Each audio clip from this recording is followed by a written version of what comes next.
In my last video, when I spoke about the Arsenal United game, one of the main things I spoke about at the end of the video was Manuel Ugarte. And he might have just made things worse for himself. In that match, Manuel Ugarte had a hard challenge on Kai Havertz. And now Kai Havertz is injured. And that has led to Arsenal getting Eze, bro. Manuel Ugarte, you have blood on your hands. If Havertz never got injured and they said he's going to be out for a prolonged amount of time, maybe they wouldn't have got Eze, but now it's confirmed yesterday that the here he goes there, and Eberechi Eze is going to Arsenal. He's going to be an Arsenal player, and man, Ugarte.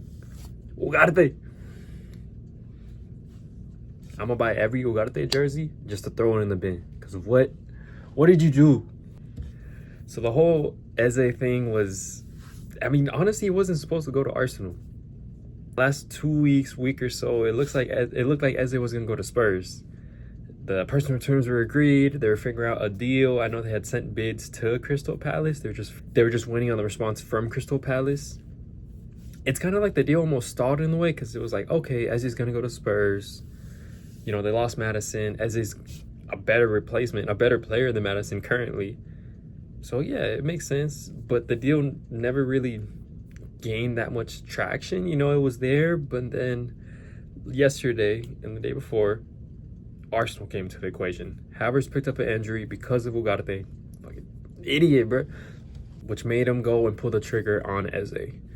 And it happened out of nowhere. I remember looking on Twitter, Spurs fans were like, oh, it's Eze day, you know, he's gonna be here we go on Eze today. And Arsenal swooped out of nowhere. He agreed personal terms like this, and there was memes where like Eze didn't even look at the contract. He seen it was Arsenal, was like, okay, boom. But it's really funny to see a team choose Spurs over Arsenal, and I think it makes sense. And obviously, if you know about Eze and his history as a player, he played for Arsenal in the academy. He was released when he was 13, 14 years old. And there's a tweet going around said, you know, I forget the exact words, but it's like, this is going to shape me into a better player. Yada, yada. He tweeted that when he was 17. And he said being released by Arsenal was one of the hardest things he had to deal with, but it made him work hard and become the player he is today. So shout out to Eze. Shout out to, you know, he got his dream move. And once Arsenal was in the equation, I don't think it was even a conversation as to who he was going to. The deal happened so quickly. Spurs didn't even have a chance. They were like, oh, we're going to get him. We're going to finalize him today. And then Arsenal came and said, no, he's ours, man. I'm sorry, he's ours. I've never really seen something like this to just go from one club to another. And obviously, being rivals does not help the fact, like, this is going to be something that Arsenal fans hold over Spurs. Especially because Eze is such a talented player. I think he's one of the most talented players in the Prem. And I think he's honestly a very slept-on player in the England team. I think he should have a bigger role in that team. But that's a different conversation.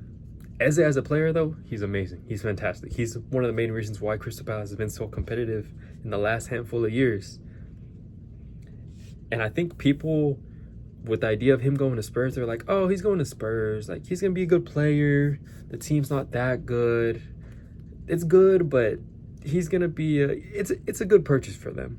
But I feel like the whole thought of him going to Arsenal has changed the whole dynamic of him. They're just like, oh no, he went to Arsenal, man. And I feel the same way. I'm like, Arsenal already have a good team. They already made a handful of good signings. And now they're going to add Eze to that equation, which is someone who can play in that 10 role and they can play coming off the left. So it could be a world where they start Saka, Gyökeres, and Eze. Or they could drop Odegaard, put Eze in that 10 role, and then put like Madueke, Gyökeres, and Saka. And I think both are good options. It makes this Arsenal team that much better and that much scarier going forward. You know how prolific Eze is, and he's able to make his own goal, make his own shot, make his own play. He's a creative player. He gets other people involved. And I think he just suits this Arsenal team. And he'll probably tell you that himself. Obviously, the announcement isn't official, but it's damn near official with Fabrizio saying that it's a here we go and contracts agreed. Eze is a great player, and him being this Arsenal squad makes that Arsenal squad even more scarier. I think he's going to fit right into it, and he's going to add depth. And I think that's a crazy word to say when it comes to Eze, that he's going to be like depth, but they have so many players. It'll be interesting to see where Arteta wants to play him, whether it's more on the left or more just behind the striker. We'll see. But it's a good problem to have for Arsenal fans. So Arsenal fans, you should be glad. You should be happy. And I think Eze, he's going to ball out for y'all. And I'm jealous. This is one of those signings that, as a United fan, and yes, I'm going to mention every single video that I'm a United fan. No, I'm just kidding. But yes, as a United fan, I am jealous of these type of signings. And I hope Eze goes over there and he does well. In terms of Spurs, man, this is embarrassing.